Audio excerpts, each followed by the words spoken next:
Hey everyone, welcome back to Corporate Decoder, the place where we try to make sense of the corporate world. Today we're diving into the world of banking and personnel moves. It's not always the most thrilling topic, but it's kind of like finding out your neighbor got promoted or retired, important to know and understand. Today we are looking at an 8K filing. An 8K is basically a corporate bat signal. Companies use it to tell investors about big unexpected news that could affect the stock.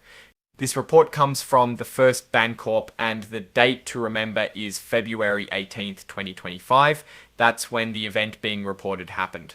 The first Bancorp Inc. is a bank holding company. It's like the parent company of a bank. You will find little codes next to the company's name, such as their commission file number and tax ID. And here's their address. The company is located in Damariscotta, Maine. There are some checkmark boxes here. These are for indicating if the company is using this form to communicate information. This part asks if the company is an emerging growth company. It means a smaller company that's just starting out. Okay, so the filing is signed off on February 18th, 2025 by Richard M. Elder, the Executive Vice President and Chief Financial Officer. Now let's get to the interesting parts. This section is about changes in the leadership. Tony C. McKim, who is the president and CEO of First National Bank, which is owned by the First Bancorp, announced some changes to his executive team. It means he's adding people to the top management team. Jody Brown is now the executive vice president and chief risk officer. That's a promotion. She used to be the senior vice president and senior credit officer. Before that, she was a certified public accountant or CPA at a company called Berry Dunn. She went to the University of Maine and also went to banking school.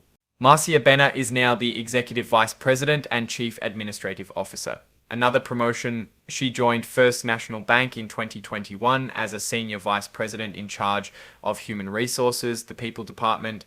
She worked at Damariscotta Bank and Trust for almost 20 years before that. She has degrees from Southern New Hampshire University and also went to the New England School for Financial Studies. These promotions happened after Susan Norton retired on February 14th, 2025. Her retirement was announced a while ago, back in July 2024. First National Bank is a small bank with branches in different counties of Maine. This section is about the exhibits, which are the attachments to the report. The only exhibit mentioned here is related to Susan Norton's retirement announcement from July 2024. Now let's zoom out and talk about what all this means.